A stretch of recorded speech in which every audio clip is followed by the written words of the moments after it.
It seems that a killer is trying to frame Drizzt and Artemis. Only something like this could bring these two back together.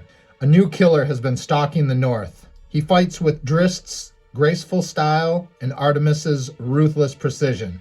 The murders mixed with mercy and cruelty, and rumors quickly tied both of the legends to the bloodshed. They met once, spoke little, and agreed on two things. The killer had to be stopped, and immediately afterward they would go their separate ways. Brunar, the Dwarf King, and Wulfgar, the Barbarian, will aid Drizzt, because the assassin was tagging along. Drizzt vouched that Artemis was useful and has a role to play in this story.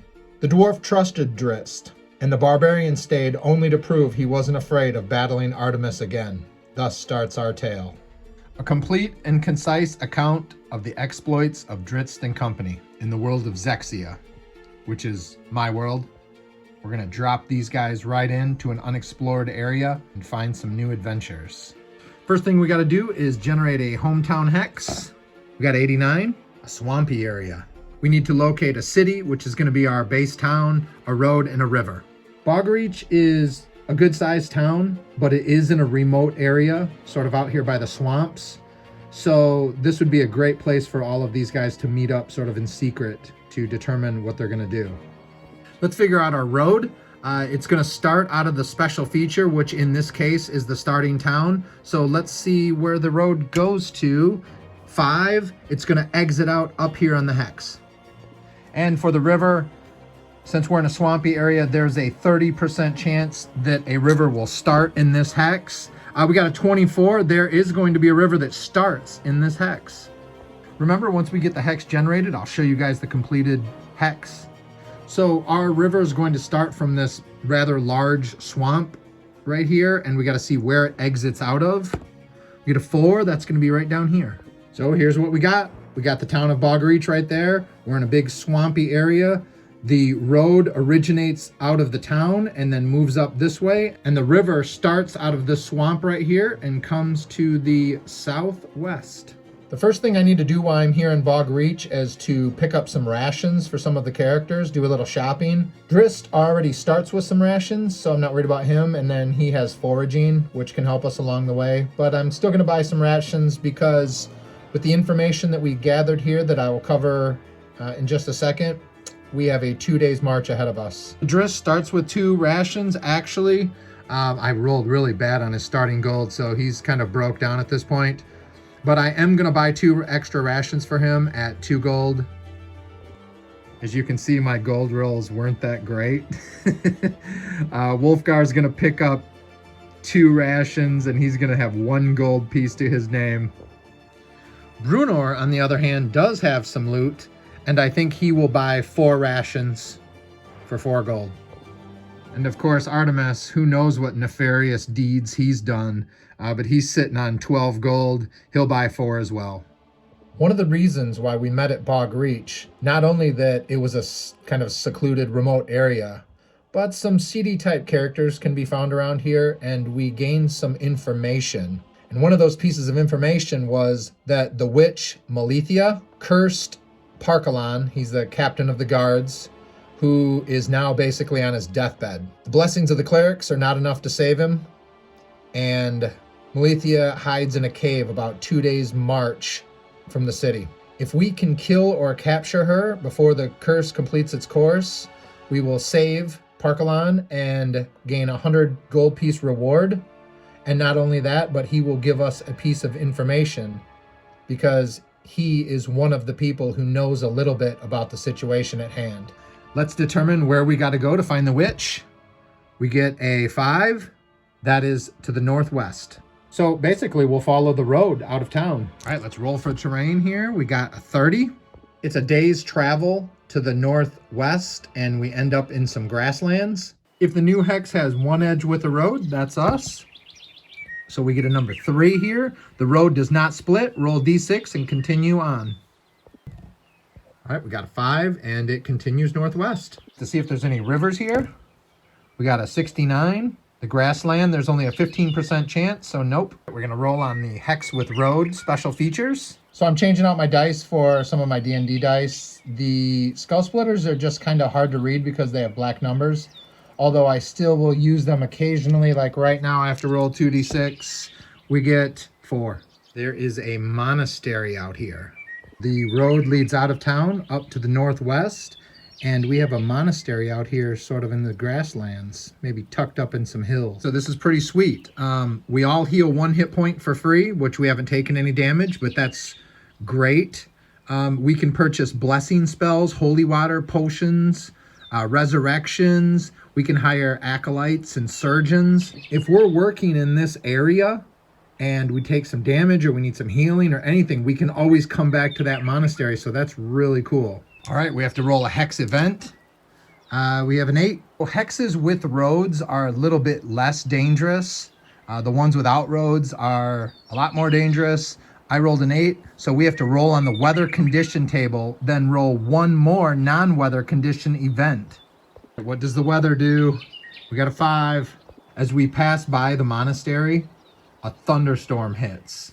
We've got to roll to see the level of the storm and see if any of us take any damage. So it's D6 plus lowest class level, which is 1, so we got a level 4 storm. So we have to save versus lightning. Drist needs a 4 or above. Miss. Wolfgar gets it.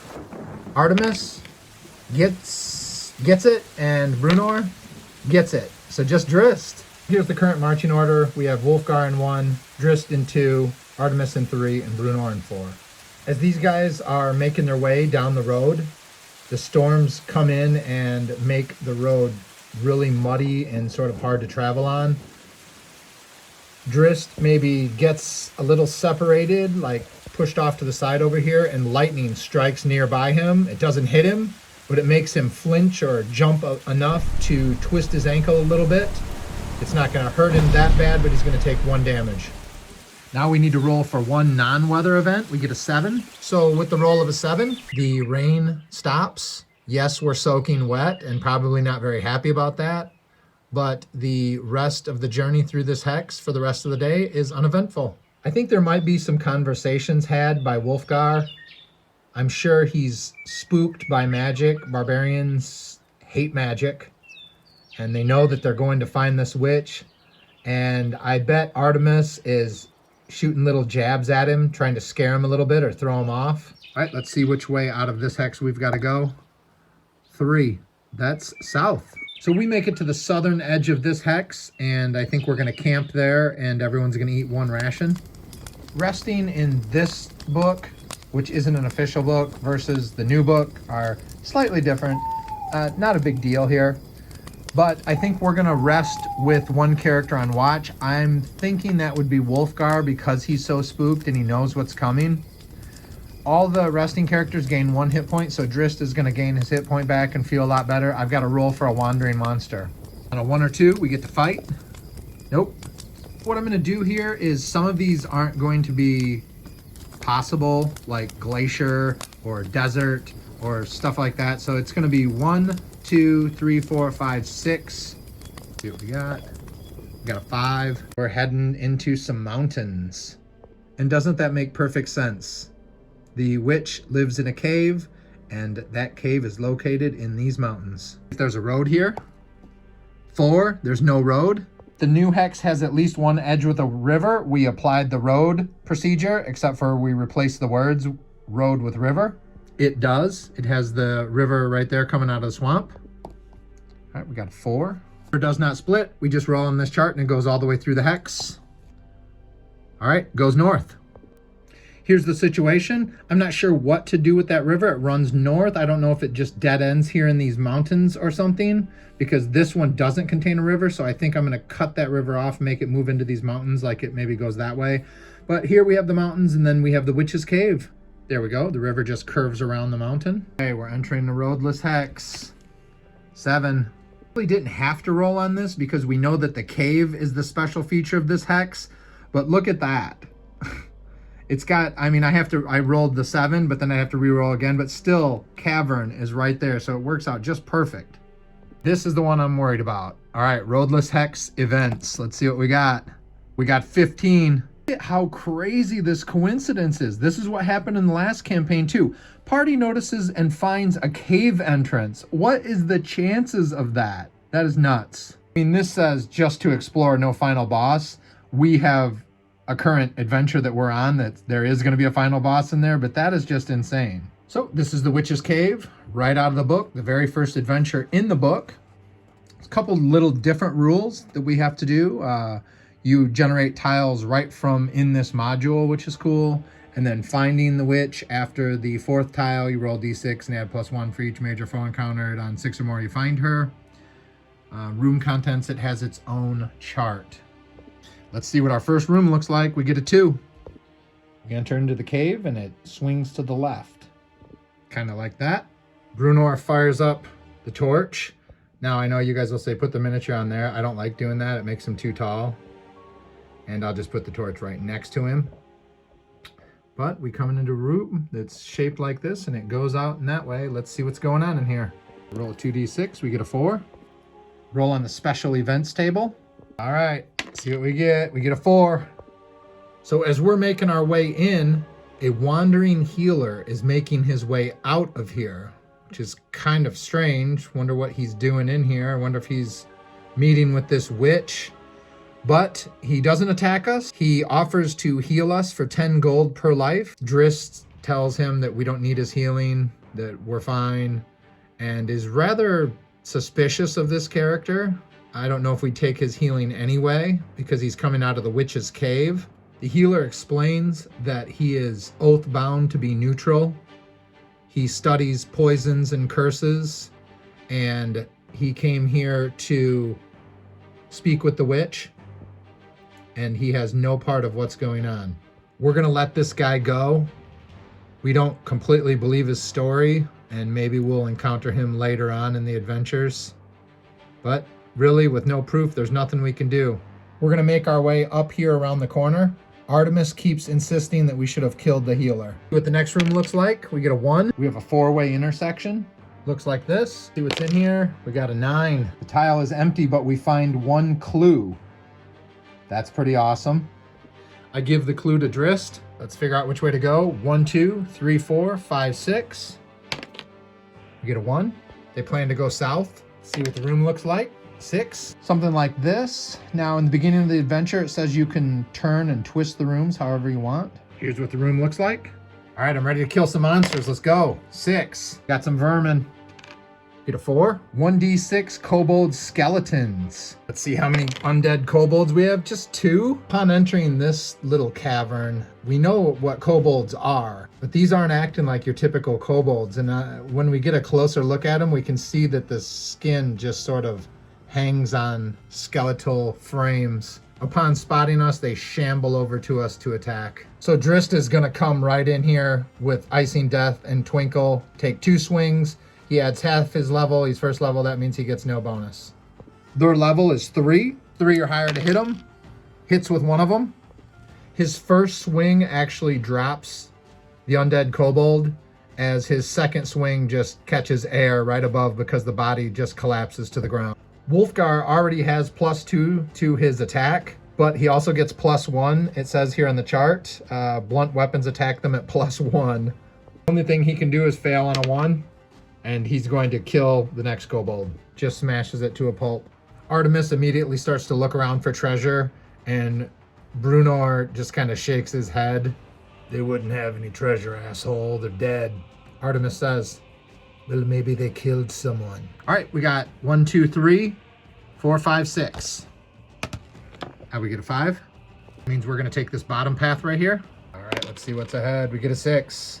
It's the exact same room as right there, just turned over the other direction. Let's see what's in here. Come on, boss monster. We get a 4. Special events table. We get a 2. So as I said, the room does the same thing. There's 2 exits just out a different direction. We came in from over there. And as soon as we enter into this room, it's icy cold in here. The temperature drops. And we start to feel this cold presence among us. And eventually a ghost materializes in front of us, laying its icy cold hand upon your shoulder, or flying through your heart, or just making you feel really uncomfortable and uneasy. We have to make a save at a level 4 magic. So we need 4 or above in order to save. We'll start with Drist. He gets it. Wolfgar misses. Brunor makes it. Artemis misses. And just like that, the ghost is gone. And as the party starts to talk about this, they realize that only Drist and Artemis was attacked. And the ghost was whispering something. All right, guys, that's going to wrap up our first video.